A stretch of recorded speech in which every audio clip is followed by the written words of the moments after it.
Bienvenida a todos a este primer webinar. Este es el primer webinar de Slago. Nuestro propósito es hacer, ojalá, 5 a 6, uno al mes, con el propósito de mantener vivo nuestra conexión en toda Latinoamérica. Y nuestro primer webinar de este mes va a ser cáncer gástrico, cáncer de la unión gastroesofágica y cáncer de esófago. Hemos elegido los temas más relevantes del último ASCO, y realmente tienen una cantidad enorme de información de mucho interés para todos los que nos dedicamos a la oncología. Te quiero dar las gracias, Marcelo. Todo el mundo te conoce, es un gran investigador que ha participado en enorme cantidad de trabajos de investigaciones que han sido de los más relevantes en la oncología, muchos de ellos relacionados con inmunoterapias y particularmente en el área de cáncer de estómago y esófago. Así es que eres la persona de los más idóneos para comentarnos el trabajo de la adyuvancia con nivolumab en cánceres de esófago y la unión gastroesofágica. Te damos la bienvenida, Marcelo, y te agradecemos y comenzamos con tu presentación. Puedes compartir. Muchas gracias por la invitación. Les voy a compartir la pantalla. Eh, Ok. este es el estudio. Ven bien la pantalla, ¿no es cierto? Este es el Cierto, estoy bien. estudio. Muy bien, gracias. Este es el estudio Checkmate 577 que ustedes saben que ya estaba publicado, pero este es el análisis final de sobrevida global que se presentó en el último ASCO. El título es Nivolumab adyuvante en cáncer de esófago y de la unión gastroesofágica resecado siguiendo a quimio-radioterapia neoadyuvante. Esto fue presentado en ASCO 2025 por el doctor Ronan Kelly y tuvo una importante participación de muchos países, muy destacada participación de Guillermo Méndez, que es miembro de nuestro grupo eh, dentro de Latinoamérica. Ahí. Este estudio, en su diseño, incluía pacientes con etapa 2 y etapa 3 de cáncer de esófago y de la unión gastroesofágica. Podía ser adenocarcinoma o carcinoma de células escamosas y los pacientes recibían radioquimioterapia neoadyuvante y posteriormente iban a la resección quirúrgica realizada dentro de 4 a 16 semanas previo a la randomización. Pasaba un tiempo aproximadamente de 6 meses entre la iniciación de la quimiorradioterapia y la randomización, lo que en este periodo incluía la quimiorradioterapia y la cirugía. Y después de esto, los pacientes entraban en el periodo de screening del Checkmate 577, donde se realizaba la inclusión de los pacientes basado en que tuvieran resección R0 eh, y enfermedad residual, considerado como presencia de enfermedad, ya sea un T1 o un N1, y manteniendo un buen performance status de 0 a 1. Los factores de estratificación fueron la histología, escamoso versus adenocarcinoma, el compromiso ganglionar, tener ganglios N0 o N1 y el PDL1 expresado como TPS en más de uno o menos de uno. ¿Ok? Y se randomizaban estos 794 pacientes que fueron eh, los finalmente que se randomizaron en 2 a 1 a 532 pacientes a nivolumab a dosis de 240 miligramos cada 2 semanas por 16 semanas y luego usaban el esquema de 480 miligramos una vez al mes cada 4 semanas versus placebo cada 2 semanas por 16 semanas y luego cada 4 semanas, muy similar a la rama de tratamiento. La duración total del tratamiento era un año, o sea que era resección, randomización, dosis a un año de nivolumab o placebo. Los endpoints primarios fueron sobrevida libre de enfermedad y los secundarios sobrevida global. Otros secundarios es sobrevida global al año, a los 2 años y a los 3 años. Y habían endpoints exploratorios como la seguridad y la sobrevida libre de metástasis o de muerte. Eh, el periodo de seguimiento, la mediana de seguimiento fue de 78 meses con un rango entre 60 y 96 meses al momento de la realización de esta presentación. Entonces, este es el gráfico de la sobrevida libre de enfermedad, que sería el endpoint primario de este estudio. Hay curvas que se separan prácticamente ya desde antes de los 6 meses a favor del nivolumab versus placebo en la adyuvancia, y la mediana de sobrevida libre de enfermedad fue de 10 meses para el grupo placebo y de 21,8 meses para la rama de nivolumab, con un intervalo de confianza en la rama de nivolumab entre 16,6 meses y 29,7 meses eh, en esta rama de tratamiento. El HR era de 0,76 con un rango de 0,63 a 0,91. Así que este se cumplió el endpoint primario, con los primeros análisis ya fue publicado en el New England el artículo. En el periodo de más largo seguimiento, por ejemplo, a los 60 meses, la sobrevida libre de enfermedad, medida por el criterio del investigador, fue de un 37% a 60 meses, a 5 años, versus un 29% en la rama que usó placebo. En términos de sobrevida libre de enfermedad metastásica o recurrencia a distancia, la mediana de sobrevida en la rama de nivolumab fueron 27,3 meses versus 14,6 en el grupo placebo, con un HR de 0,75, con un intervalo de 0,62 a 0,9, a 60 meses 38% de sobrevida con nivolumab versus un 29% con placebo, así que bastante consistente con el endpoint principal.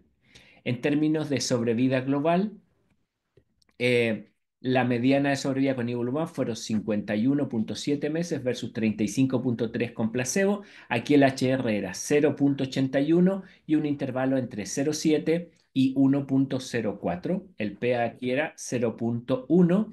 La sobrevida global 46 a 5 años, 46% con nivolumab versus 41% en el grupo placebo. Aquí está el análisis de los subgrupos en términos de los HR no estratificado. Prácticamente todos los HR se distribuyen hacia el favor de nivolumab. Llama la atención, por ejemplo, los PDL1 expresados como TPS, donde son bastante parecidos, y el HR es un poquito más bajo, 0,82 versus 0,88, en el TPS menos de 1, pero el PDL1 CPS sobre 1, el HR fue 0,79 con un intervalo entre 0,64 y 0,99 versus el PDL1 negativo, que el HR era 1,44.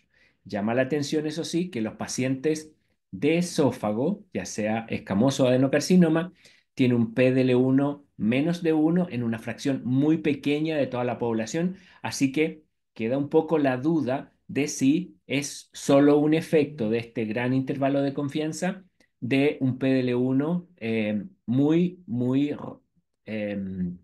un PDL1 menos de 1 muy inhabitual en cáncer de esófago. Por ejemplo, en el compromiso ganglionar, el estatus nodal del análisis patológico postquirúrgico, los N0 tenían un HR 0,81 y los N1 tenían un HR de 0,86, pero llama la atención que los N1 tienen más mal pronóstico porque hasta en el grupo placebo tienen una mediana de sobrevida de 28 meses en los que tenían ganglios positivos versus 68 meses en los que tenían ganglios negativos, esto rama placebo. Y el HR, perdón, la mediana de sobrevida en los N0 subía de 68 a 92 meses versus los ganglios positivos, los N1 de 28 a 33 meses. En los etapas 2 y 3, los HR estaban distribuidos hacia el favor de nivolumab, un poco más bajo el HR 0,84 en aquellos grupos de pacientes etapa 3. La histología, que es un aspecto muy importante, los adenocarcinomas, la mediana de sobrevida con placebo era 40 meses y subía a 51 con nivolumab. En cambio, en carcinoma escamoso, la mediana de sobrevida con el placebo era un 31,4 meses y subía a 50 meses en los carcinomas escamosos. Así que aquí da una diferencia de un HR 0,92 para los adenocarcinomas y 0,72 para los carcinomas escamosos, siendo el impacto en en mejoría de la mediana de sobrevida muy importante en este subgrupo escamoso. Eh, Aquí está la sobrevida global ya separada por los PDL1 por CPS, la mediana con placebo 33 meses versus 45 meses con nivolumab con un HR 0,79 un rango, un intervalo de confianza de 0,64 a 0,99. En los menores D1 de PDL1 CPS, con nivolumab la mediana fue 39 meses y con placebo 52 meses. Recuerdo, eso sí, que esta es una rama, perdón, un subgrupo que es muy pequeño, 81 casos dentro de todo el total de los sobre 500 pacientes. Pero llama la atención que la mediana de sobrevida fue superior con el placebo en este subgrupo. Estamos los 12 minutos, Marcelo. Sí, Así estoy que estamos los terminando. 12, así que. Sí, estoy terminando. En términos de toxicidad, la toxicidad global fue 97% versus 93% con placebo y los serios relacionados al tratamiento, 8% con nivolumab de cualquier grado versus un 2% con placebo, así que se pone un poco más de toxicidad con la inmunoterapia, pero de bastante bajo rango. Y ellos concluyen que nivolumab sería el estándar de tratamiento, que no tiene mayores nuevos descubrimientos en términos de toxicidad y sigue quedando como estándar de tratamiento adyuvante en cáncer de esófago resecado que quedó con enfermedad residual post cirugía. Eso. Bueno, muchas gracias por tu excelente presentación, Marcelo. Tenemos un pequeño momento, 2 o 3 minutos para preguntas y respuestas muy rápidas. ¿Alguien de los asistentes quiere preguntar? Mientras tanto, te pregunto yo, Marcelo, llama la atención de que hay casi 16 meses las medianas de sobrevida global son muy amplias. Sin embargo, el hazard ratio o tasa de riesgo es 0,85, el cual es no significativo. Desde ese punto de vista, como no hay mejoría de la sobrevida global, el estudio tiene preguntas acerca de su validez. Pero esta diferencia, ¿por qué la tasa de riesgo en sobrevida global en tanto, es tan diferente de la mediana de sobrevida? La mediana de sobrevida es muy amplia en favor de... Claro, me está escuchando, ¿cierto? Sí. Bueno, es un estudio que está organizado para, con un endpoint primario de sobrevida libre de enfermedad. Así que todo fue conducido en relación a eso. En términos de sobrevida global, ustedes saben que tiene también impacto los tratamientos subsecuentes de aquellos pacientes que recayeron. Así que ya no es tan fácil de evaluar, especialmente ahora que en esófago tenemos otras alternativas terapéuticas, pero es un estudio que no cumple el endpoint de sobrevida global a pesar del el largo análisis que se hace. También es cierto que en la medida que pasa el tiempo, el N sobre el cual se hace el análisis es bastante pequeño, así que pierde como validez estadística este endpoint. Pero bueno, en estricto rigor es un estudio organizado para un endpoint primario de sobrevida libre de enfermedad. ¿Alguna otra pregunta de parte de los asistentes? ¿Alguien que levante la mano? Marcelo, en los cánceres de la unión gastroesofágica el valor está muy cerca a 1 y en los adenocarcinomas el valor también está muy cerca a 1. ¿Piensas de que un adenocarcinoma de la unión gastroesofágica, la alternativa podría ser usar CROSS y si queda enfermedad residual lo rescatamos con NIVO? o Claro. adenocarcinoma universoesofágica. Claro, hoy en día tenemos más alternativas y evidencia un poco más consistente con el esquema de quimioterapia perioperatoria en los adenocarcinomas. En este estudio, el gran efecto lo dan los carcinomas escamosos. Así que se piensa que el impacto del beneficio es tan importante en los carcinomas escamosos que tiró todo el estudio hacia el beneficio global. Y por lo tanto, no es tan fácil recomendar este tratamiento en los adenocarcinomas y en los de la unión gastroesofágica, especialmente con la evidencia de los estudios actuales del tratamiento perioperatorio, por ejemplo, con FLOT. Muchas gracias, Marcelo. Excelente tu presentación, muy completa, muy buen análisis además. Y pasamos entonces ahora a la presentación de la doctora Adriana de la Valle, y es profesora en la oncología en Uruguay, y nos va a hablar del estudio de pembrolizumab más el lenvatinib en cáncer gástrico. Muchas gracias, Adriana, por participar, por estar con nosotros. Nuevamente, tu colaboración ha sido siempre muy buena. Y aprovecho también de darle las gracias al doctor Andrés Neira, que estaba coordinando esto, y joven becado de oncología, y a Carlos Jorquera, un colaborador de siempre para nuestras actividades. Adelante, por favor, Adriana, doctora de la Muchas Valle. gracias por la invitación, como siempre, Jorge, muy amable en todo. Voy a compartir ahora para ir directo al grano la presentación. A ver si vemos todos. ¿Se ve bien? ¿Todavía no? Ahí sí, Muy bien. perfecto. Bueno, mientras les voy Pantalla completa poniendo, ahora. ahí está. Pantalla completa. Esta es Excelente.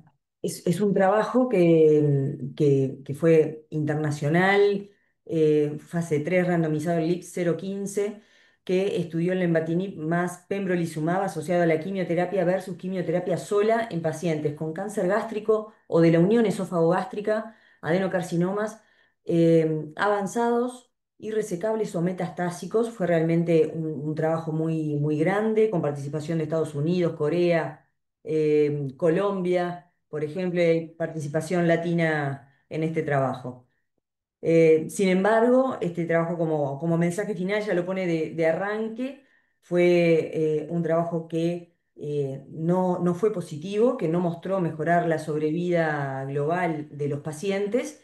Sí hubo en el análisis interino un aumento significativo de la sobrevida libre de progresión y del índice de respuestas, pero este no fue confirmado en el análisis final.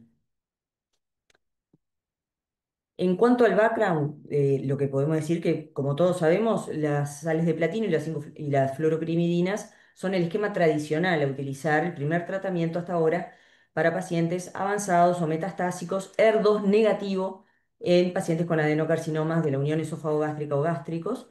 Se sabe y ya se conoce que las inmunoterapias asociadas a la quimioterapia pueden beneficiar y han mostrado beneficios en la sobrevida en primera línea para los pacientes con adenocarcinoma.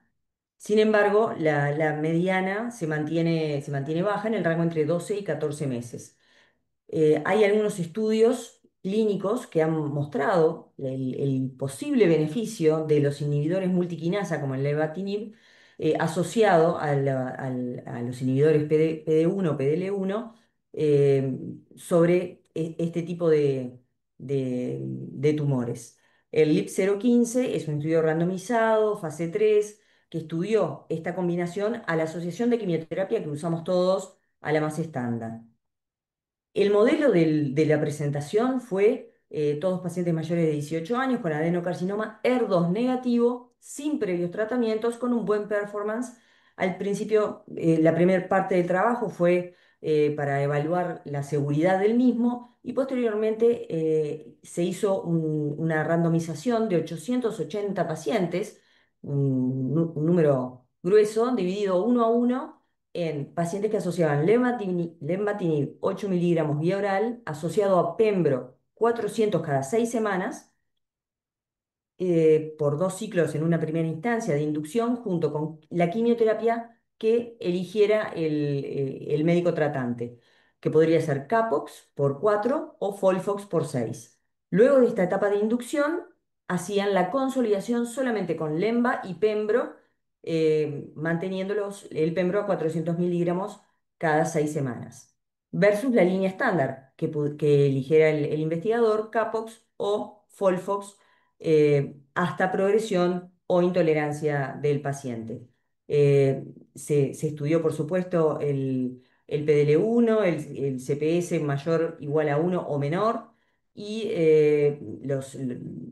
la significación y los factores de estratificación fueron la región geográfica, el ECOG del paciente, la quimioterapia utilizada, y se buscó evaluar la sobrevida libre de progresión, la sobrevida global, pero también la seguridad y la respuesta de estos tratamientos.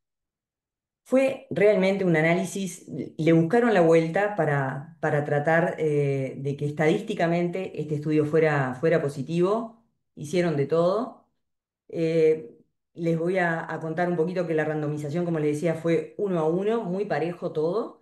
En cuanto a eso no hubo discordancias.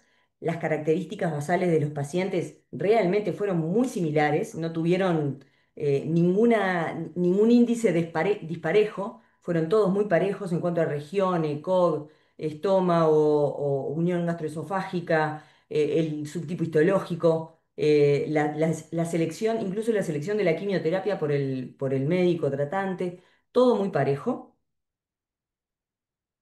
Y en el análisis interino que se hizo, este corte fue realizado en el 2023, mostró datos interesantes. Como ven, las curvas se separan cerca de los 8 o 10 meses.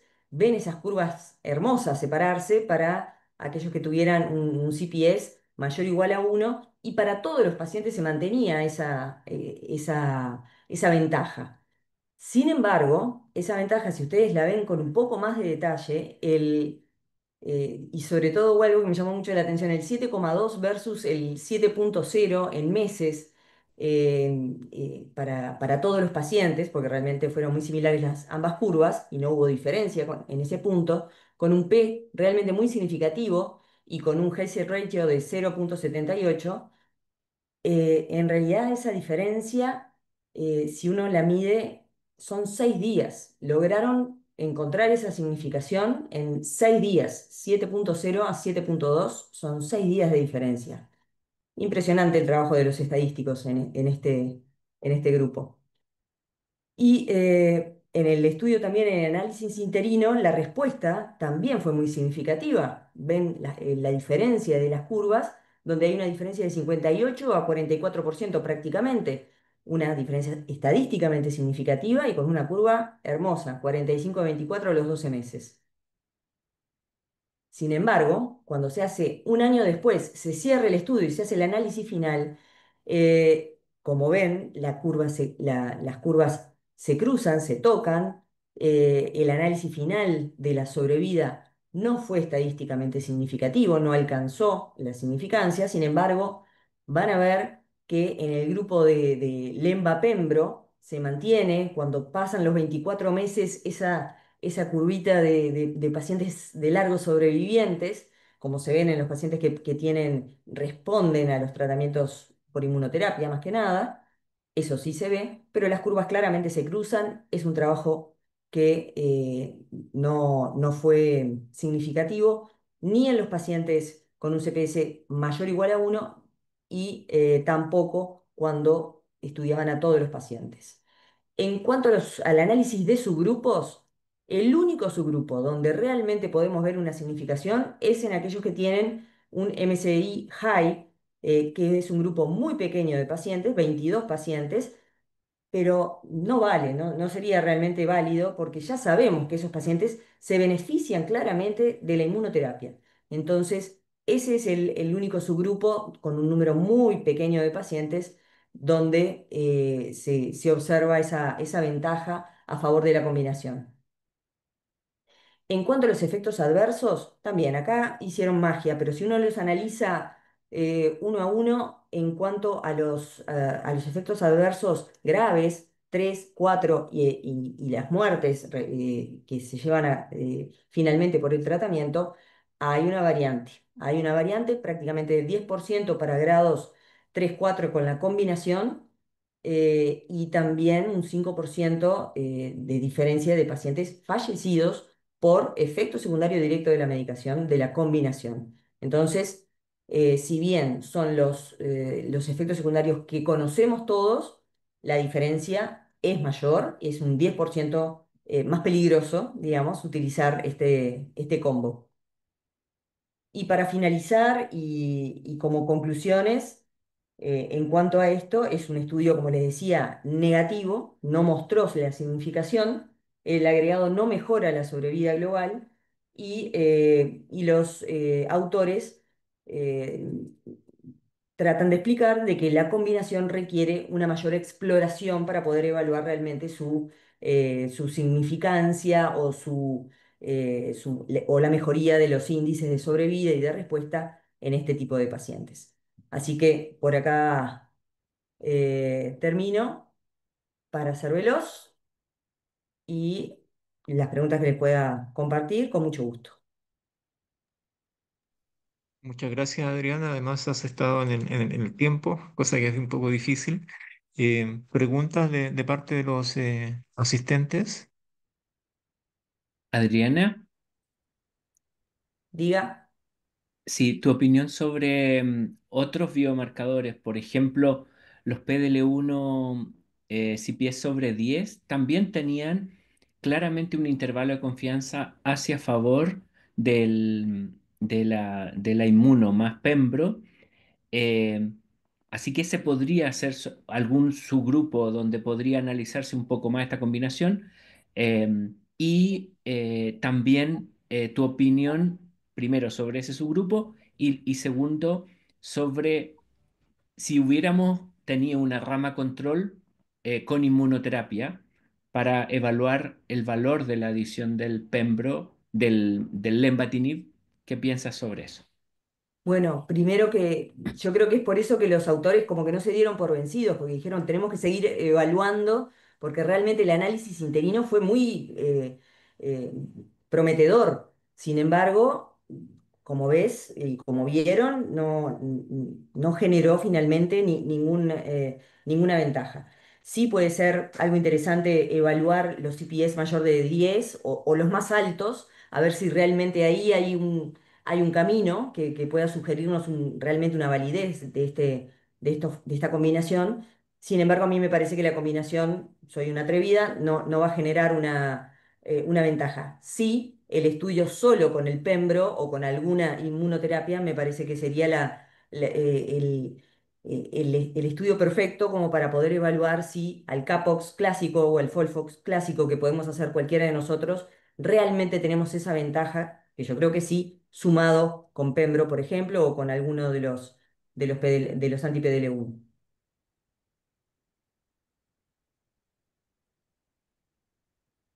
Nada más, de Me da la atrevida. impresión, Adriana, tenemos un minuto todavía, pero pienso lo mismo que Marcelo, que los pacientes, lo como mencionaste, los pacientes con MSI high, definitivamente en todos ellos siempre hay un beneficio independiente del esquema que utilicemos.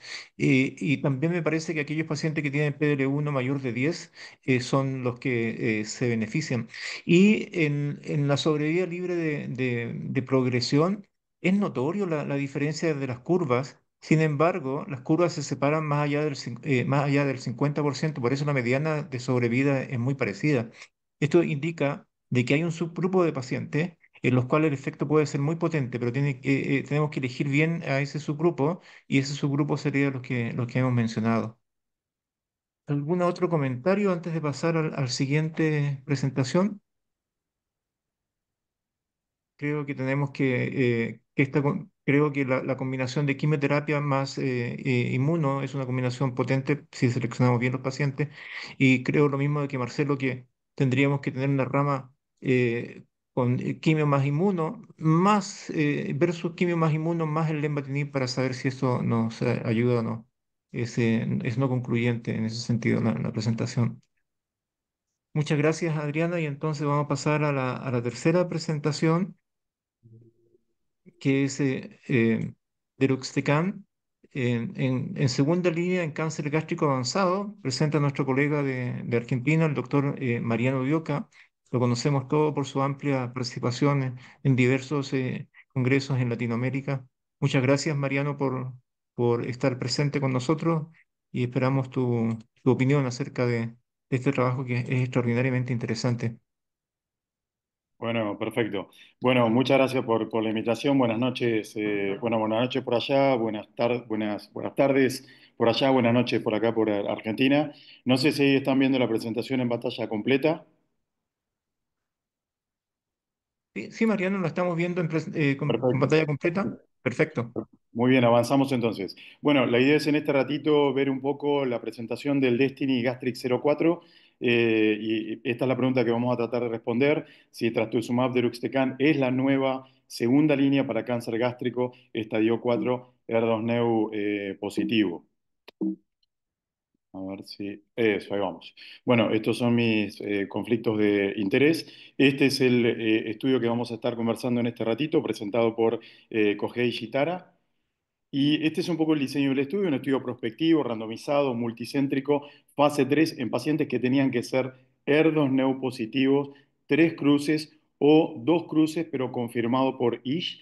Tenían que ser pacientes con cáncer gástrico o cáncer de la unión esófago-gástrica y el estatus del ER2 neu tenía que confirmarse o localmente o centralmente en una biopsia reciente obtenida después de la progresión a trastuzumab y por ahí después vamos a volver en ese punto, que es un punto importante para poder discutir. No, por supuesto que no tenía que haber metástasis activas en sistema nervioso central y algunos de los factores de estratificación tenían que ver con estos dos grupos, si era el ER2-neu 3 cruces versus 2 cruces con un ISH positivo, la región geográfica y el tiempo a la progresión a la primera línea menor o mayor a 6 meses. Las ramas eran trastuzumab deruxtecan 6,4 Está congelada miligramos. tu pantalla, Mariano. No, no avanzas. ¿Puedes avanzar? Ahí vamos. ¿Estamos bien ahí? No, ¿tienes el disclosure todavía? Ah, ok. Vamos a ver qué pudo haber pasado. Yo estoy. A ver, Tuvo la... acá. Mientras Mariano Bien. corrige su presentación, este otro trabajo muy interesante, fuertemente discutido por sus repercusiones también de este medicamento en otras localizaciones como cáncer de mama, con pacientes con HER2, 2 cruces, una cruz, e incluso los pobres, con un importante efecto. Y también esto es una terapia que ya está aprobado en tercera línea en Japón y en Estados Unidos. La discusión, ahí estamos otra vez, Mariano, con tu presentación, Perfecto. Vamos a ver. con la pantalla completa.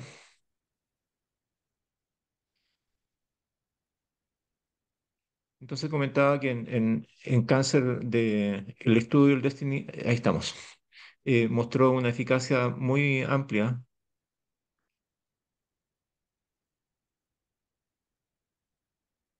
Vamos a ver si logramos avanzar. Ahí estamos avanzando, Jorge. Sí, sí, Sí. Bien. Sigue avanzando, ¿no es cierto? sí, ahí estamos. Ahí Bueno, vamos. muy bien.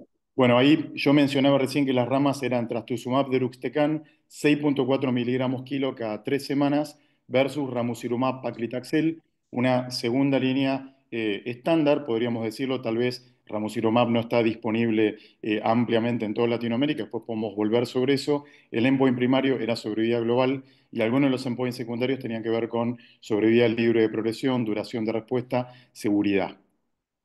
Seguimos avanzando, ¿cierto? Vamos bien. Bien, bueno, ahí ustedes pueden ver que se screenaron inicialmente más de 1.000 pacientes, pero la falla en el screening, que tenía que ver fundamentalmente con tejido disponible, y ese es un punto en el cual nos enfrentamos frecuentemente, terminan finalmente screeneándose una menor cantidad de pacientes, un total de un poquito menos de 500 pacientes con una randomización 1 a 1. Ahí vemos la curva para el endpoint primario del estudio, que era mediana de sobrevida global, que fue de casi 15 meses en la rama de trastuzumab deruxtecan versus 11,4 meses en la rama de ramucirumab paclitaxel, un cociente de riesgo de 0,70, una P estadísticamente significativa con una delta de 3,3 meses. Cuando hablamos del forest plot por subgrupos para sobrevida global, habíamos una diferencia que es estadísticamente significativa en todos los subgrupos analizados. Inclusive ahí podemos ver que en la histología difusa, que también se habían reclutado pacientes con histología difusa, eran pocos pacientes, pero ahí podemos ver que aún en la histología difusa el cociente de riesgo no variaba y era de 0,74. Endpoint secundario, sobrevida libre de progresión, también con una diferencia estadísticamente significativa, un cociente de riesgo de 0,74, una mediana de 6,7 para trastuzumab deruxtecan versus 5,6 meses para la rama de ramucirumab paclitaxel, con una reducción del riesgo absoluto de un 26%. De nuevo, forest plot por subgrupos, vemos un beneficio que es estadísticamente significativo en todos los subgrupos. ¿Qué pasa con otros endpoints, como por ejemplo tasa de respuesta y mediana de duración de respuesta? Ahí vemos una mediana de duración de respuesta que, de nuevo, es estadísticamente significativa: 7,4 meses para trastuzumab deruxtecan, 5,3 meses para ramucirumab paclitaxel, y ahí ustedes pueden ver que la tasa de respuesta completa fue de más del doble comparado con ramucirumab paclitaxel, 41% de respuestas parciales contra 27% con ramucirumab paclitaxel, ¿no? Muy similar a la tasa de respuesta que habíamos visto en el Rainbow, ¿se acuerdan? El estudio prospectivo randomizado fase 3 que dio lugar a la aprobación de ramucirumab.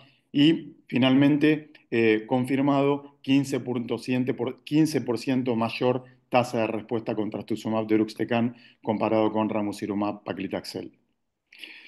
¿Qué pasó con eventos adversos? Podríamos decir que la incidencia de eventos adversos grado 3, grado 4 fue similar en las dos ramas, lo mismo con tasa de discontinuación y con las muertes observadas en las dos ramas. Pero cuando vamos más en detalle, ahí podemos ver que los eventos adversos más frecuentes tuvieron que ver sobre todo con fatiga, con neutropenia, con náuseas y también con eventos gastrointestinales. Pero un punto importante que me parecía destacar tiene que ver con la neumonitis. Ahí vemos que 14% de neumonitis, 0,4% de neumonitis grave en la rama de trastuzumab deruxtecan. Por ahí esto es algo para resaltar que también podemos conversar en un ratito. Pero cuando volvamos lo que tenía que ver con calidad de vida, vemos que no hubo diferencias estadísticamente significativas en ninguna de las dos ramas, con lo cual parecería que trastuzumab deruxtecan no está de alguna manera generando una peor calidad de vida durante el tratamiento cuando lo comparamos con ramucirumab paclitaxel. Con lo cual, la conclusión de los autores es que trastuzumab deruxtecan finalmente tuvo una mejoría clínica y estadísticamente significativa en sobrevida global, con una reducción en el riesgo de muerte de un 30%, pero también con mejorías en sobrevida libre de progresión, en tasa de respuesta, en duración de respuesta y en mediana duración de respuesta, con un perfil de seguridad que podríamos decir que es aceptable. El trabajo está publicado ya en New England, como otras publicaciones que también logró cáncer gastrointestinal en ASCO. Y ahí vemos que cuando evaluamos la sobrevida global en los pacientes que tenían confirmación central del LER2-NEU, vemos que se mantiene una diferencia estadísticamente significativa a favor de trastuzumab deruxtecan, con una mediana de sobrevida global de 14,7 meses contra 12,2 meses en la rama de ramucirumab paclitaxel. Fortaleza de este estudio. Es el primer estudio fase 3 que muestra un beneficio significativo en el setting de un estudio bien diseñado y con endpoints duros, con un endpoint duro que era sobrevida global en segunda línea para estos pacientes, con mejoría en sobrevida global, sobrevida libre de progresión y en tasa de respuesta con alta actividad, incluso en exposición previa a trastuzumab. Algunas limitaciones y críticas que le podríamos hacer. La neumonitis. La neumonitis fue de 14% en todos los grados y de 0,4%, grado 3, grado 4, infrecuente, pero todos sabemos que la neumonitis a veces puede ser potencialmente grave. Los pacientes requieren biopsia previa porque así era el diseño del estudio y probablemente esto se traslade a la vida real. Todos los pacientes van a requerir biopsia previa con confirmación de expresión de ER2-NEU en esta segunda línea, lo cual es racional, pero todos sabemos que puede ser una barrera. La dosis es de 6,4 miligramos kilo. Yo no me dedico a cáncer de mama, pero sé que en cáncer de mama es más baja, es de 5,4, con lo cual potencialmente el tratamiento puede ser un poco más tóxico que los oncólogos que hacen cáncer de mama. Y el ER2-neu acá estaba evaluado por inmunohistoquímica y por ISH para los pacientes con ER2-neu dos cruces, y no había confirmación por NGS. Esto también podría ser una limitación, teniendo en cuenta que sabemos que puede haber mucha heterogeneidad en cáncer gástrico ER2-neu positivo, a diferencia de lo que pasa con cáncer de mama, y este era un diseño abierto que no tenía revisión ciega de imágenes. ¿Representa un nuevo estándar en segunda línea en esta población? Mi respuesta es que sí. Bueno, con esto terminamos y voy a dejar de compartir para quedar a la orden para poder charlar un poco del estudio. Excelente presentación, Mariano, además muy breve, con todos los datos que más nos importa presentados. Mariano, para los que no están tan al día, tengo algunos colegas de cirugía también participando. ¿Podrías explicar cómo es el deruxtecan? ¿Cuál es la fortaleza? ¿Cómo actúa? El trastuzumab deruxtecan es un anticuerpo monoclonal conjugado dirigido contra el ER2-neu, que tiene una amplia inhibición en los pacientes que están sobreexpresando ER2-neu. Nosotros ya habíamos visto estudios más tempranos que venían dando positivos. Eran estudios fase 2, pero eran muy prometedores. Probablemente el trastuzumab deruxtecan era de los inhibidores de ER2-neu más promisorio en cáncer gástrico, y probablemente en otros tumores de patología gastrointestinal que no vamos a discutir ahora. Lo que teníamos que ver era el fase 3, que era lo que estábamos esperando. Yo creo que el estudio termina reuniendo todas las expectativas con algunas limitaciones que todos podemos tener, pero creo que el estudio cumple con las expectativas que esperábamos. Yo creo que finalmente cambia el estándar de cuidado en ese subset de pacientes con cáncer gástrico ER2 neopositivos que progresan en una primera línea con trastuzumab, fluoropirimidina y cisplatino. Me parece Preguntas de Jorge, parte. que Sí. en el diseño, viste que los pacientes requerían una nueva biopsia confirmatoria. Y eso no está mal, creo que está bien. Muchos pacientes en la progresión pierden la expresión de ER2-neu y probablemente no se benefician de una terapia ER2-neu, con lo cual me parece racional que en el diseño original los pacientes tengan una rebiopsia. Pero también es cierto que eso es complejo en la práctica. A veces no es tan fácil obtener material, ¿no? Así es, Mariano, es un tema muy crucial dentro de la discusión que vamos a tener más adelante cuando tengamos el medicamento disponible, cómo hacemos la biopsia, cómo lo obtenemos, vamos a NGS con evaluación en sangre, puede ser. Preguntas de parte de los asistentes. Sí, una pregunta, Mariano. Hola, Jorge. ¿Por qué la dosis en cáncer gástrico es mayor que en cáncer de mama?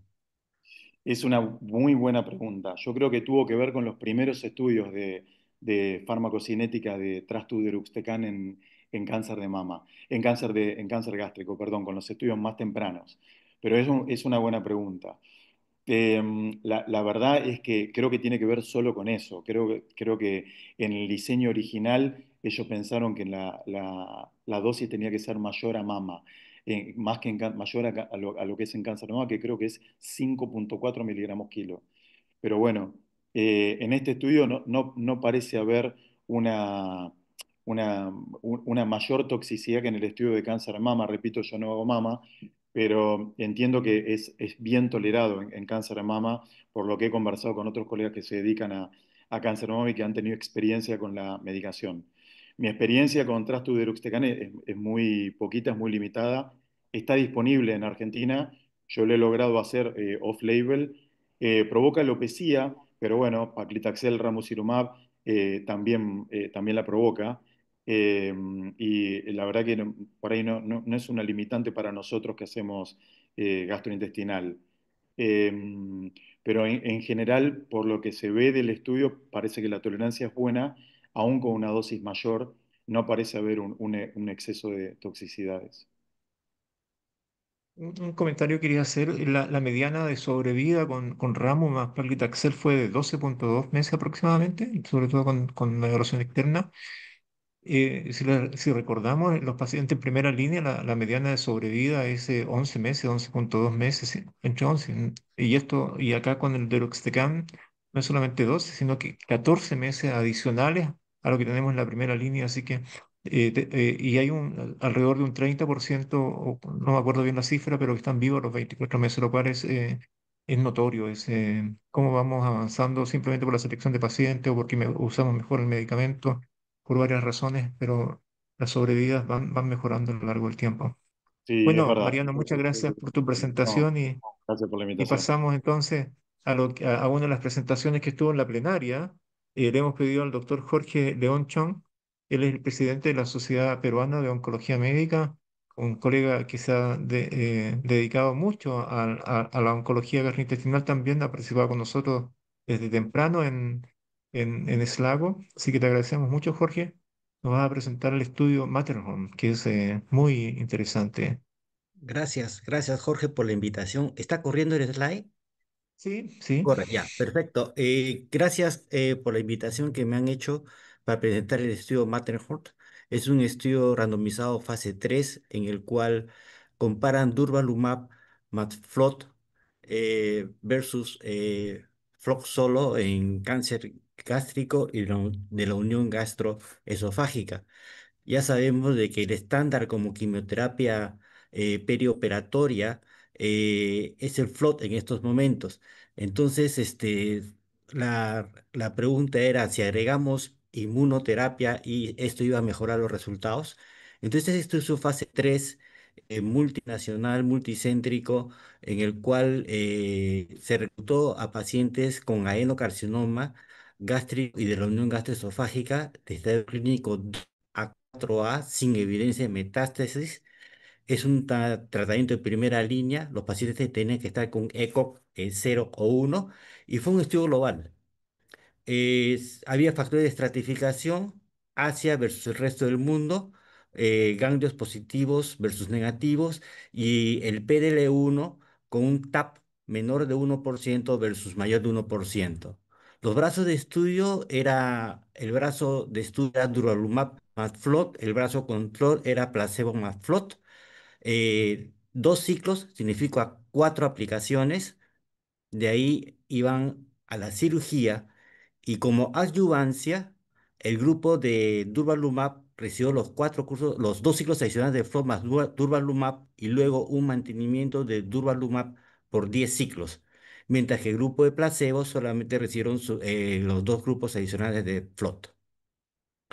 En el diseño estadístico, el endpoint primario fue el sobrevida libre de evento considerado como del tiempo de la randomización a cualquier evento que ocurra o muerte. Y los objetivos secundarios, la sobrevida global, considerando que tenía que tener un P menor de P 0,01 para considerarlo estadísticamente significativo. Y también la respuesta completa patológica. Otro objetivo secundario fue la sobrevida libre de enfermedad. En relación a la característica de los pacientes, vamos a ver que ambos grupos eran homogéneos. Vale recalcar que más o menos el 20% de los pacientes fueron de Asia, que tumor gastrointestinal de la unión gastroesofágica fue más o menos el 30%. 25%, más o menos 25% tenían T4, ganglios positivos, más o menos 70% de los pacientes, histología difusa, más o menos el 25 a 30% de los pacientes, y inestabilidad de microsatélite alto, más o menos el 5% de los pacientes. Los pacientes, más o menos, la gran mayoría recibió la parte de neoadjuvancia. Entraron a cirugía aproximadamente 90% de los pacientes. De aquellos pacientes que fueron operados, más o menos el 90% de los pacientes lograron resección R0. Pudieron recibir alguna terapia adyuvante, solamente más o menos el 75%. completaron el brazo de durvalumab más placebo, más o menos el 50%, completaron el FLOT, más o menos el 60%. Y estaban en seguimiento cuando se hizo el análisis, más o menos el 60% de los pacientes. Este es el resultado del objetivo primario, la sobrevida libre de eventos. Y ven ustedes de que es favorable para el brazo de, disculpen, ¿se ve mi presentación? Hola, Se ve perfecto, dale. Sí, ya, Jorge, se ve Sí, muy bien. sí. ya, un ratito se me cortó en mi lado, un ratito, déjeme ver. Vamos muy bien, Jorge. Mm, ¿Cómo hago esto? Estabas en sobrevía libre de recaídas, estabas explicando de la... y Sí, sí, ahora te pero tienes la en sobrevía libre. mi sitio se perdió un ratito. Ahí está. No, no es acá. Ok, Tienes- tampoco es acá.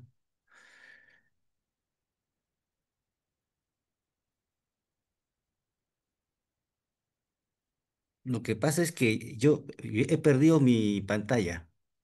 Ya.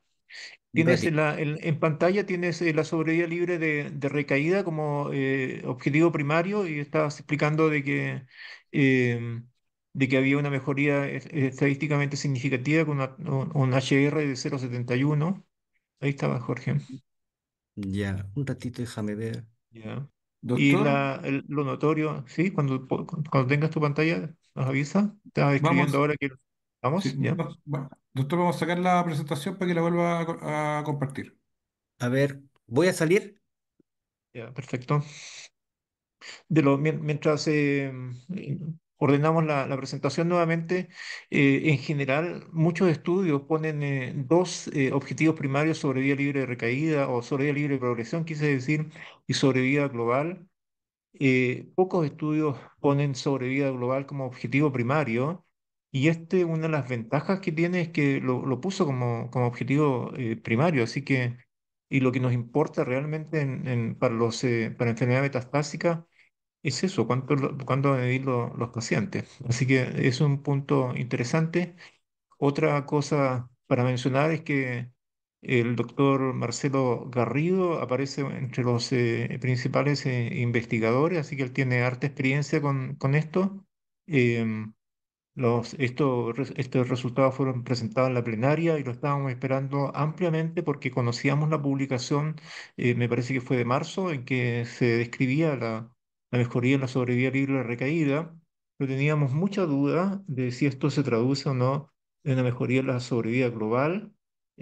Así que los que nos interesa mucho este tema estábamos muy expectantes con Carlos García, que va a ser el presidente del próximo Congreso Mundial de Cáncer Gástrico. Estuvimos presentes en el último congreso en Ámsterdam y las preguntas fueron reiterativas en ese aspecto. Los comentarios también acerca de el significado, la implicancia de este nuevo esquema que está combinando la quimioterapia estándar, el FLOT, más inmunoterapia. Y puedo comentarles también de que hay otros estudios, me acuerdo bastante más el estudio de pembrolizumab, más quimioterapia cisplatina 5-fluoracilo, que también muestra una gran ventaja en tasa de respuesta y en mejoría libre de recaída. Ahí estamos con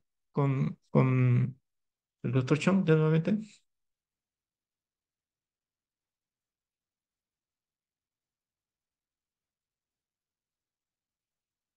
Ahí estábamos, Jorge, recién.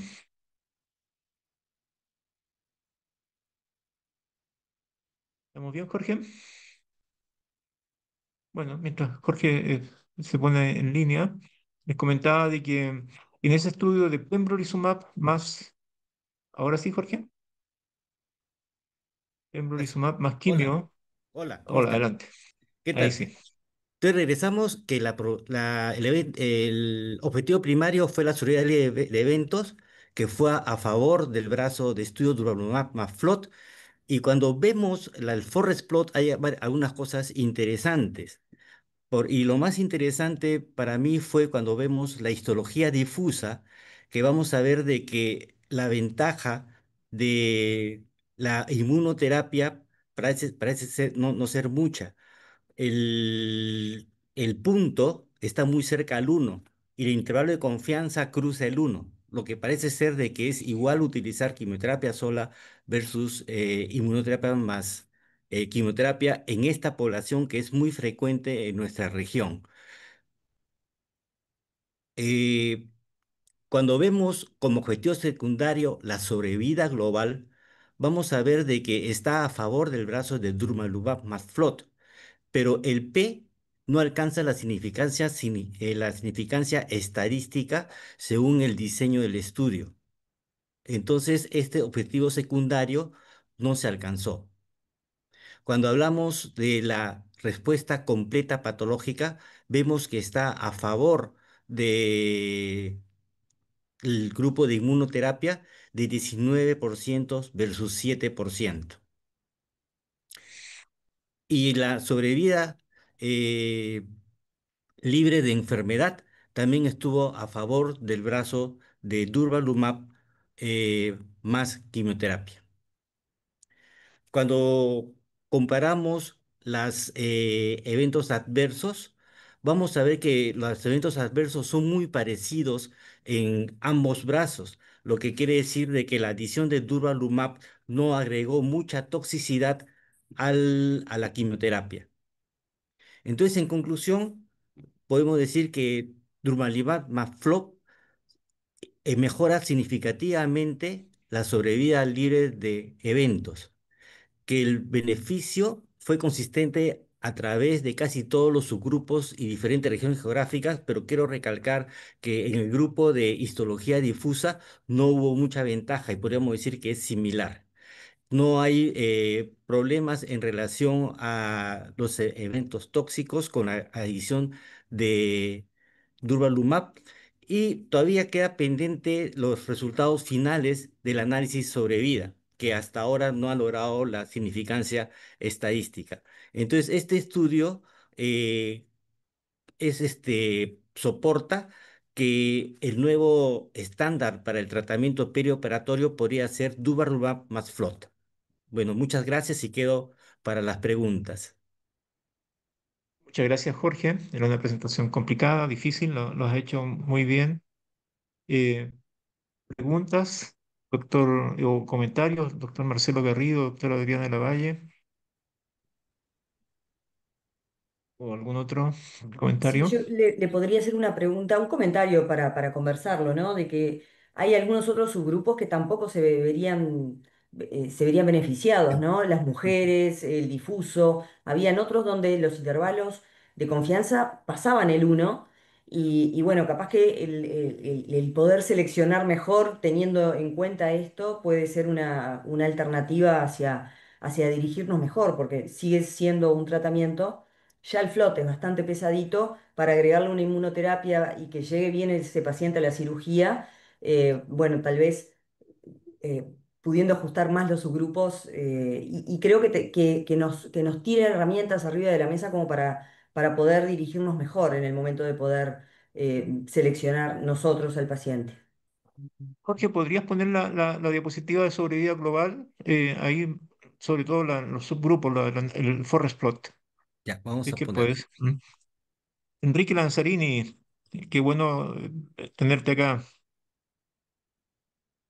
Eh, Ahí una pregunta del doctor Enrique Lanzarini, un connotado cirujano chileno muy activo en actividades científicas. Pregunta acerca de las... ¿puedes repetir la pregunta? ¿Tienes voz? ¿Le pueden dar el micrófono al doctor Lanzarini? Ahí está la tasa de sobrevida. Claro, sexo femenino pareciera que se beneficia un poco menos, pero todavía es 0,84.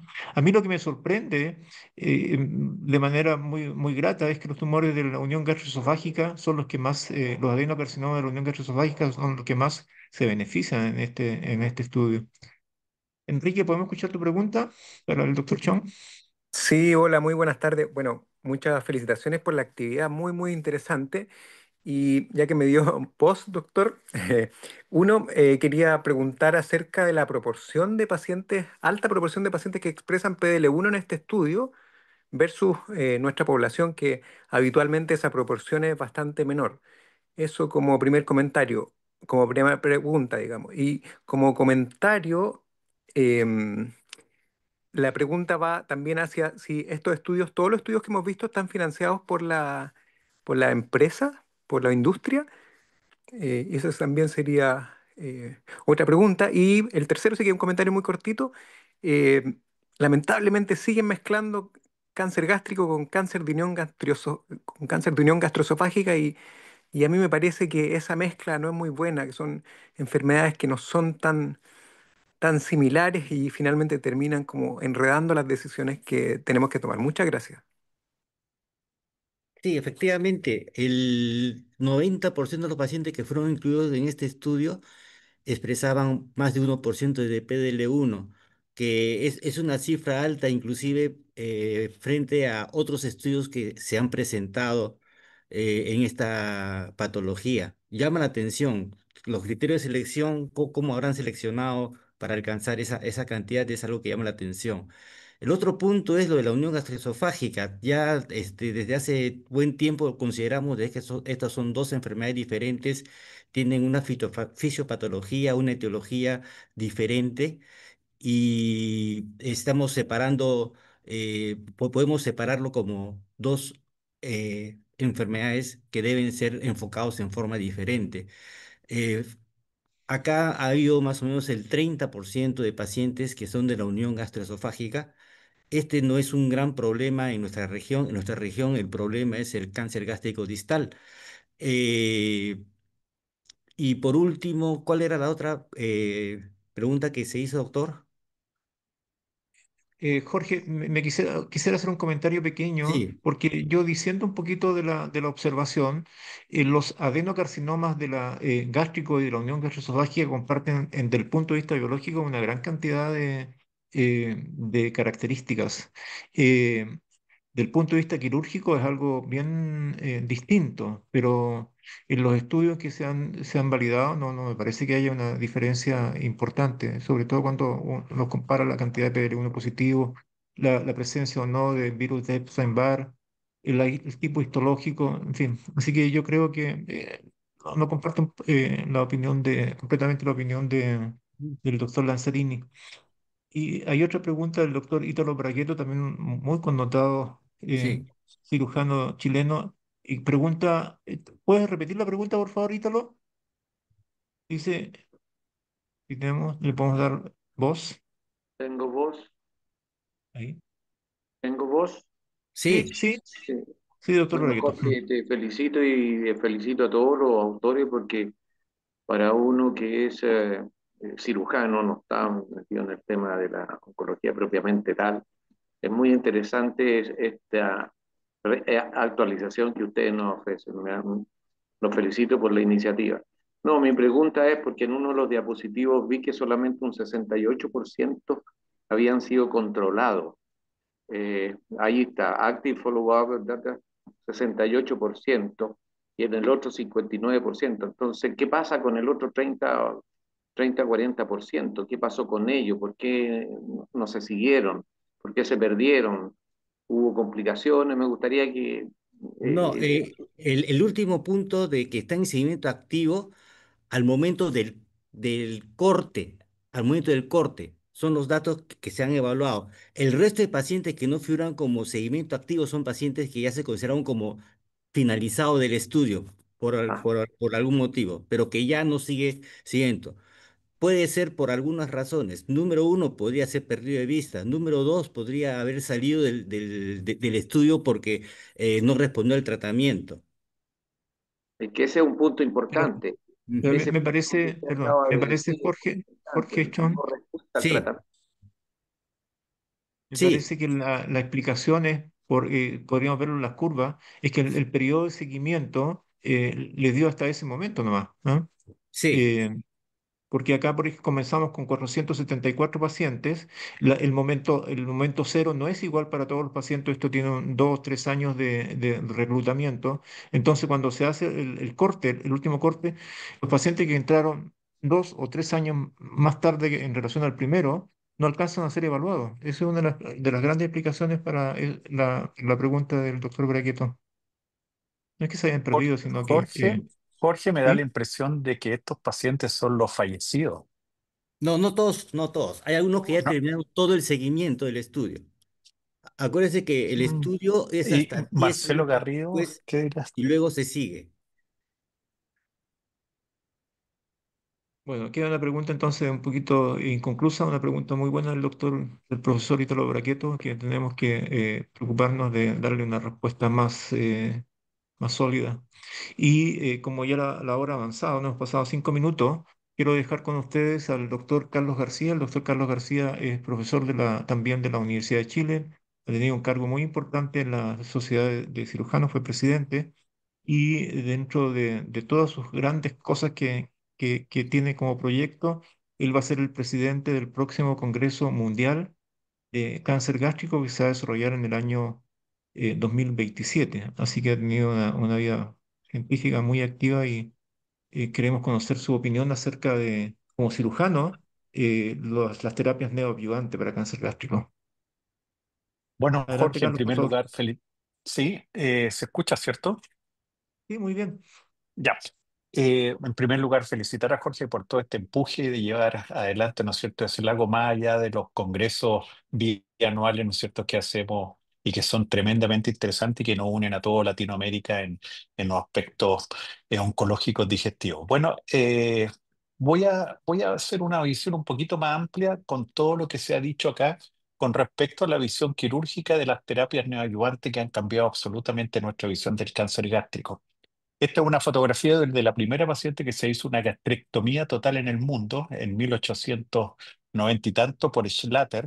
La historia de esta gastrectomía fue muy interesante, que no sé si será la hora de darla a conocer, pero ella fue la primera paciente que se sometió a esta gastrectomía y que permaneció 3 meses hospitalizada porque no se sabía bien si podía sobrevivir alguien sin estómago. Y evidentemente, si uno revisa la historia del cáncer gástrico, ustedes ven que los grandes avances que han habido son del tipo quirúrgico. Evidentemente, si uno hace una clasificación, una separación de las diversas etapas que ha habido el cáncer gástrico, puede notar, ¿no es cierto?, que evidentemente la evidencia actual es lo que está mandando, ¿no es cierto?, lo que es el manejo del cáncer gástrico. Es notable, ¿no es cierto?, cómo también ha ido variando todo esto, los polos de desarrollo. Evidentemente, las primeras gastrectomías y primer manejo exclusivamente europeos.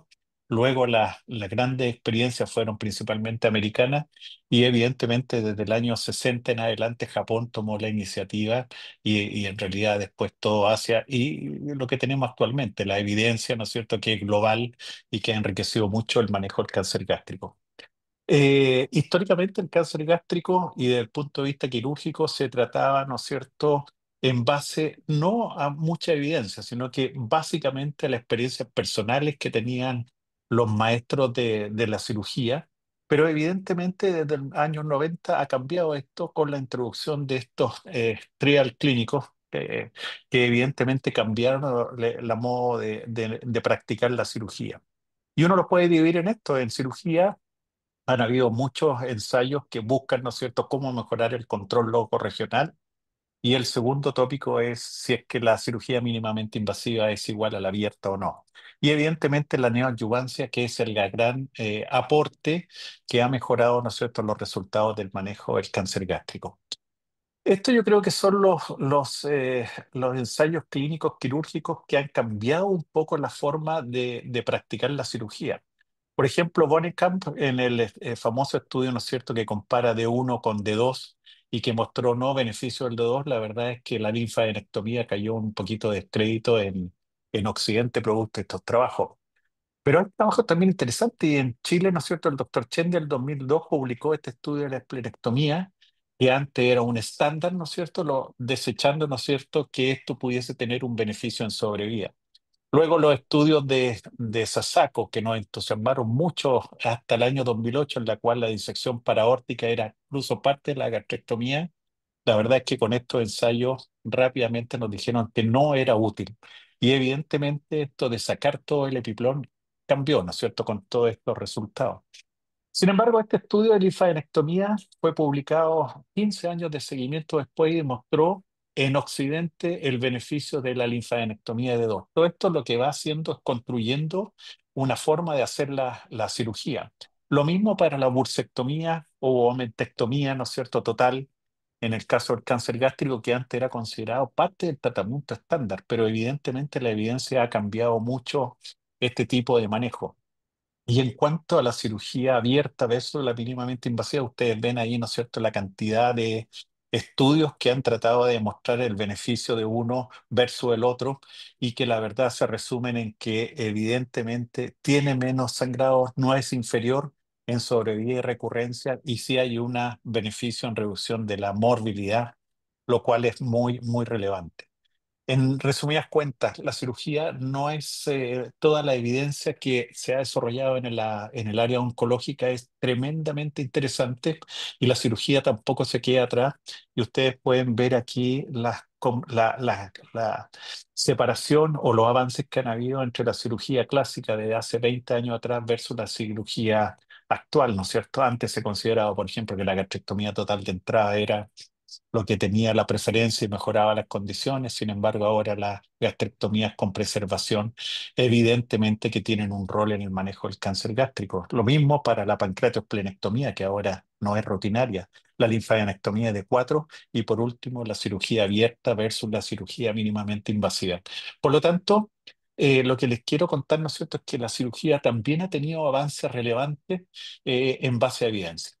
Y si uno se da cuenta también y analiza las distintas guías clínicas del manejo del cáncer gástrico y sobre todo considerando la neoadyuvancia, hay diferencias y hay diferencias significativas entre las guías, por ejemplo, japonesas, coreanas o las guías, ¿no es cierto?, de la NCNN con respecto a las clasificaciones o a las guías que son, por ejemplo, europeas. Yo estuve haciendo un análisis más o menos bien en profundidad de esta guía clínica y creo que la única que se nos acerca un poco a lo que pensamos y practicamos en nuestro país son las guías ESMO, ¿eh? Es muy interesante y esto es, por ejemplo, lo que hemos publicado con respecto al manejo en el cáncer gástrico en nuestro hospital y que incluye, ¿no es cierto?, la neoadyuvancia como un tratamiento fundamental para el manejo de las lesiones avanzadas. Y evidentemente estos trials han sido muy importantes y aquí los ven ustedes los ensayos principales de la neoadyuvancia, destacando, ¿no es cierto?, el MAGIC porque nos hizo cambiar a los cirujanos. Por favor, tengan en consideración oncólogos que en cirugía fue no bien aceptado la introducción de la neoadyuvancia porque tenía varios peros. Pero las controversias en cuanto a la cirugía y la neoadyuvancia están aquí explícitas. La primera de ellos se aumenta la morbilidad quirúrgica, el utilizar, ¿no es cierto?, la neoadyuvancia, ya sea el FLOT o alguna de los trials más modernos como el Matterhorn. Si la laparoscopía la consideran como parte fundamental de la evaluación preoperatoria en neoadyuvancia. ¿Cómo podemos evaluar la respuesta quirúrgica? A nosotros nos interesa mucho cómo está la respuesta quirúrgica. Un paciente, por ejemplo, que tenga un bulky tumor, ¿cómo lo evaluamos para ver si está efectivamente respondiendo adecuadamente? Eh, si es que podemos utilizar la cirugía mínimamente invasiva, ¿cuál es el intervalo óptimo después de completar la cirugía? Y esto es especialmente válido en nuestros pacientes, ¿ah? Que siempre estamos fallos, ¿no es cierto?, a la cantidad de pabellones que tenemos disponibles. Y evidentemente, ¿quiénes son los que realmente se benefician de la neoadyuvancia?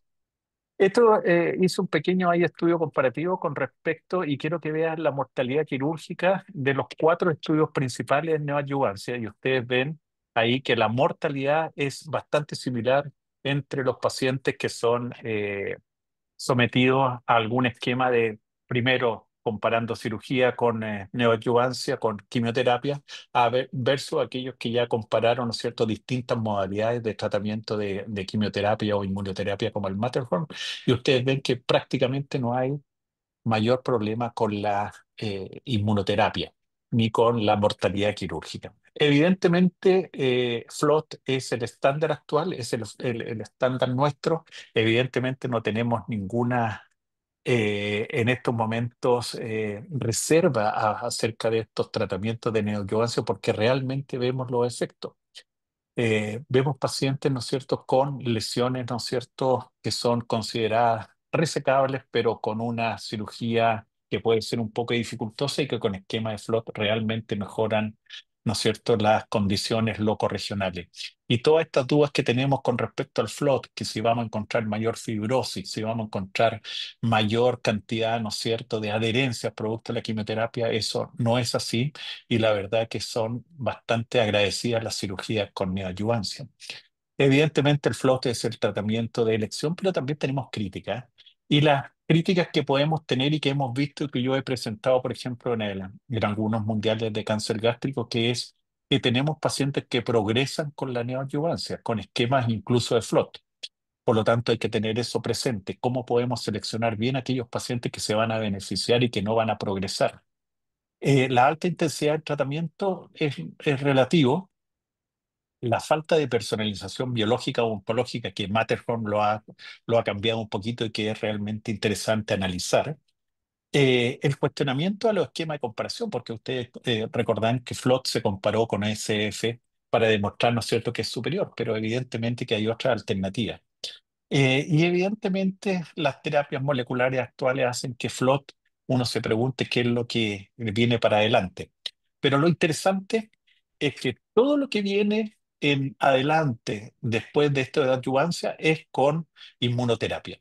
Y hay montones de estudios en diversos escenarios clínicos que están, ¿no es cierto?, tratando de demostrar que evidentemente ante situaciones específicas del tumor, uno puede, ¿no es cierto?, cambiar su esquema y personalizarlo hacia los pacientes con el objeto, ¿no es cierto?, de tener mejor sobrevida y desde el punto de vista nuestro, sin complicaciones quirúrgicas. Evidentemente la inmunoterapia es algo que está acá y esto se ha demostrado y tiene su efecto porque lo hemos visto en pacientes que están diseminados y evidentemente porque la respuesta patológica en ese grupo de pacientes es muy alta y por lo tanto es importante. Ya lo nombraron ustedes ahí, durvalumab. Una sola duda que tenemos que ver la calidad de la cirugía en la publicación. ¿Ah? Probablemente van a haber más publicaciones adelante con respecto a Matterhorn. La calidad de la cirugía no está bien explícita, no sale las complicaciones específicas de la cirugía, no sale el tipo de abordaje quirúrgico que se hizo y evidentemente lo que está claramente definido es que todos los pacientes fueron R0, pero eso no basta en cirugía del cáncer gástrico, sino que tenemos que ver número de ganglios resecados, etcétera, detalles quirúrgicos que evidentemente vamos a ver en algún momento. Y otro estudio, ¿no es cierto?, que agregan en un setting de neoadyuvancia el pembro más cirugía. Son estudios, ¿no es cierto?, muy, muy interesantes que realmente muestran este beneficio y que evidentemente van a hacer cambiar este estándar actual que es FLOT y que nosotros, ¿no es cierto?, apoyamos bastante, pero hay que estar siempre, ¿no es cierto?, muy receptivo a estos cambios que se vienen con respecto a la neoadyuvancia, que creo que es el futuro en esta tipo de ensayo. Esto es lo que se viene, que es FLOT, ¿no es cierto?, agregando algún tipo de inmunoterapia o francamente inmunoterapia por sí sola. Y la verdad es que los resultados que vamos a esperar, ¿no?, van a ser bastante interesantes y probablemente va a cambiar este estándar que tenemos. Finalmente, siempre me ha gustado la historia del cáncer gástrico y en el último tiempo esta historia ya se está escribiendo, ¿no es cierto? Y estos son los avances claves que han habido en el último año. Ustedes ven que hace 2 décadas probablemente teníamos un manejo completamente diferente del cáncer gástrico como lo tenemos en la actualidad, y esto ha sido en base, ¿no es cierto?, a evidencia y a ensayos clínicos que han cambiado nuestra forma de ver, ¿no es cierto?, y de manejar este tipo de neoplasia que no se incumbe. Bueno, finalmente, Jorge, para no pasarme mucho en el tiempo, invitarlo a no tan solo a participar, sino que a ser parte fundamental, ¿no es cierto?, del Congreso Mundial de Cáncer Gástrico el 2027 que vamos a realizar acá en Santiago y que están todos cordialmente invitados para esta tremenda, ¿no es cierto?, oportunidad de mostrar a Latinoamérica en el ambiente, ¿no es cierto?, de la International Gastric Cancer Association. Muchas gracias, Jorge, y esperando ahí Muchas gracias, preguntas o lo que Carlos. usted...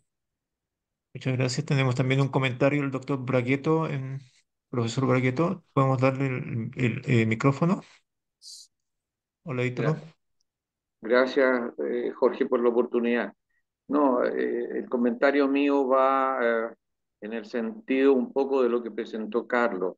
No solamente ha habido avances en el tratamiento oncológico, sino también en cirugía. Y quiero resaltar este punto porque la quimioterapia actual y más la inmunoterapia no tiene nada que ver con la quimioterapia que me tocó vivir a mí en el pasado.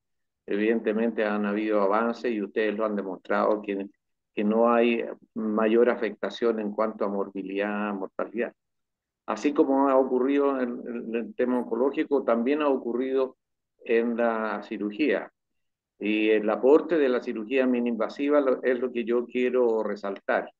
En nuestro hospital, en nuestro equipo, echamos a andar la cirugía mini-invasiva hace mucho tiempo atrás y actualmente ahora se efectúa mucho mejor cirugía mini-invasiva con los nuevos aportes. No es lo mismo hacer una esófago yeyuno anastomosis manual como lo hacíamos antes, como ahora el aporte de las nuevas herramientas mini-invasivas como los nuevos modelos de Stapler.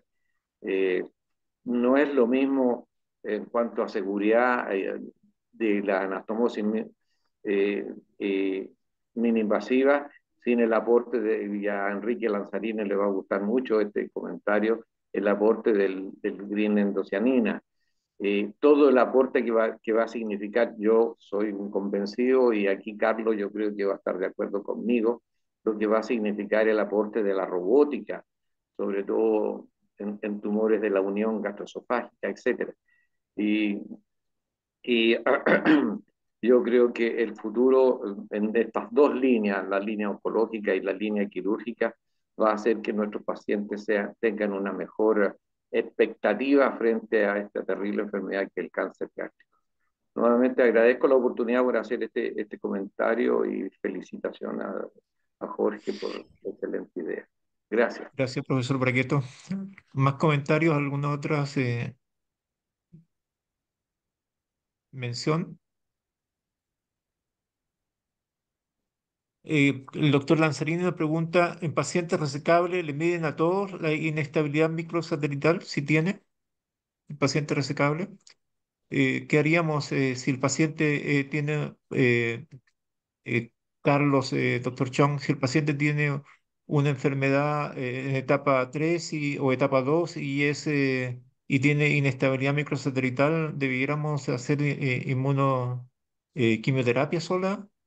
Eh, No, O, ese es o ir, o ir o, ir directamente a o ir cirugía. directamente a la cirugía? actualmente el uso de inestabilidad de microsatélite como biomarcador en cáncer gástrico está indicado en estudios clínicos ya metastásicos. Eso es lo que está indicado actualmente. Sin embargo, con el advenimiento de la inmunoterapia y con el cambio de estrategia del tratamiento de cáncer gástrico, agregando inmunoterapia como tratamiento perioperatorio, y sabiendo que los pacientes que tienen inestabilidad microsatélite alto, responden muy bien a la inmunoterapia, posiblemente en el futuro ya se considere como un biomarcador que se debe hacer al diagnóstico de cáncer gástrico. Yo soy de la idea que sí, que debería hacerse. Ahora, decidir dar solo inmunoterapia como tratamiento perioperatorio es algo que todavía no es estándar, todavía está en estudio. El agregar inmunoterapia a quimioterapia es, creo que el futuro estándar en cáncer gástrico operable, ¿no? Ahora, el asunto ¿es necesario pedir PDL1 y inestabilidad microsatélite a todos? La respuesta sería sí, porque serían para ver qué pacientes son los que van a responder mejor a la combinación de inmunoterapia más quimioterapia. En definitiva, ojalá no tenemos el ensayo clínico que demuestre que la quimioinmunoterapia es superior a la quimioterapia, por lo tanto no estamos en condiciones de ofrecerle eso a los pacientes, pero sabemos por los análisis, los subanálisis del CLASSIC y del MAGIC, y los pacientes que tienen inestabilidad microsatelital no andan bien con la quimioterapia. Y quizás en esos pacientes, por ahora, la alternativa es ir directamente a a la operación. La doctora de la Valle parece que opina lo mismo, no sé si Mariano.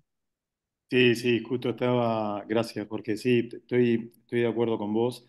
Creo que sabemos que los pacientes que son inestables no van a responder a la quimioterapia, con lo cual no son buenos candidatos para intoxicarlos ni para perder el tiempo con quimioterapia, con lo cual en el escenario de un paciente inestable, resecable, yo creo que hoy por hoy, creo que la conducta correcta es quirúrgica, es la cirugía. El día de mañana, con más información, por ahí podamos ofrecer una estrategia no quirúrgica, haciendo tratamiento con inmunoterapia, como empezamos a ver en cáncer de recto inestable, donde sabemos que la tasa de respuesta es muy alta o puede ser muy alta, y por ahí podríamos evitar la cirugía. Pero hoy por hoy, con la evidencia que tenemos, creo que paciente operable, inestable, debería operarse. Eso creo que es un concepto importante para tener en cuenta. Opino igual que Mariano, Mariano, totalmente. A ver, Adriana. y una Adriana. pregunta a usted, y después, adyuvancia. Adyuvancia con quimioterapia en un paciente Claro, pues inestable. imagínate, nosotros lo operamos, hacemos una gastrectomía y el paciente está en estadio 3, por ejemplo, en globo, que tiene indicación, ¿no es cierto?, de algún tipo de adyuvancia, porque hicimos cirugía de entrada. ¿Y Es buena qué le pregunta. proponen ahí? Es buena Porque pregunta, queda Carlos. poco. Es buena pregunta y me gustó mucho tu presentación. Bueno, yo lo que creo es que no, ese paciente inestable que se operó y que quedó libre de enfermedad no debería, hoy por hoy, no debería hacer ningún tipo de tratamiento y lo esperaríamos a la recurrencia. En el momento de la recurrencia, ese es un muy buen candidato, como hemos visto en el 649, por ejemplo, para hacer inmunoterapia. La rama de Nivo-IPI en el 649 tuvo una tasa de respuesta que fue fantástica, con impacto en seguridad global, en seguridad libre de progresión, con un cociente de riesgo de 0,20, si mal no recuerdo, con lo cual los resultados con inmunoterapia en los pacientes inestables son fantásticos. Así que no, yo a ese paciente no le haría, hoy por hoy, no le haría nada, inestable, operado con una cirugía recero, lo operaría. Adriana, muy brevemente, porque estamos pasados ya casi media Muy, hora. muy brevemente, totalmente de acuerdo con Mariano. Los pacientes es tan clara el cambio y el beneficio de la inmunoterapia en los pacientes inestables que es, si se puede operar, opéralo. Opéralo bien, por supuesto. Y si lo operás bien, esos pacientes no recaen. Y si estás en ese mínimo porcentaje de que recaen, o que tenés esa mala suerte que no estuvo bien operado y recayó, ahí la inmunoterapia es el día y la noche. Se salvan, se curan. Es ese pequeño porcentaje que tenés que testearlos porque les cambiás la vida. No un mes y Yo, medio. bueno, yo pienso un poco distinto que tú, Adriana, doctora de la Valle, porque las recaídas son sistémicas, no son tanto locales. Claro. Entonces, el paciente va a tener recaída en el pulmón y otro, pero no tenemos un estándar. Quiero, antes de despedirme y agradecerle a todos por la atención, quiero plantear un desafío que es muy simple. Sabemos que los pacientes que son HER2 positivos andan extraordinariamente bien con quimioterapia más trastuzumab. El desafío es el estudio en aquellos pacientes con etapa 3 que son HER2 positivos. Mi impresión, y esto está basado también en algunos estudios pequeños, hechos por Lorvik, nuestro colega de Alemania, mi impresión es que si hiciéramos eh, quimioterapia neoadyuvante asociando la quimio más trastuzumab, probablemente estos pacientes irían muy bien. Ese estudio nunca va a estar financiado por la industria farmacéutica porque el trastuzumab ya no es un tema de interés. Así que para la gente que le gustan los estudios clínicos de carácter universitario, libres, esto es realmente una pregunta abierta que nos puede ayudar mucho. Y les agradezco, teníamos en algún momento alrededor de 65, 66 y todavía quedan 63. Eh, Así que le agradezco a todos los que han participado. Les comento que creo que va a ser el día jueves 12 o el día jueves 19 de junio, vamos a tener el segundo webinar y muy pronto, para todos los colegas que están en el grupo de Slago, vamos a hacer la reunión para comenzar a- a- a preparar el próximo Slago que va a ser en 2026. Vamos a elegir presidente, vicepresidente y los coordinadores de las sesiones de SLAGO, la parte de oncología médica. Tendremos en el nuevo SLAGO 2026 un área de cirugía que la va a conducir principalmente el doctor Carlos García, con la colaboración de varios otros colegas más. Así que tenemos hartas noticias que vamos a comentar o el día jueves 12 o el día jueves 19 de 17 sería de julio. Le vamos a enviar a todos el mail anticipadamente. Muchas gracias y que tengan una muy buena noche. Muchas gracias. Adiós. Buenas Muchas noches. gracias. Hasta Chao, luego. chao. Buenas noches. Hasta Gracias. luego.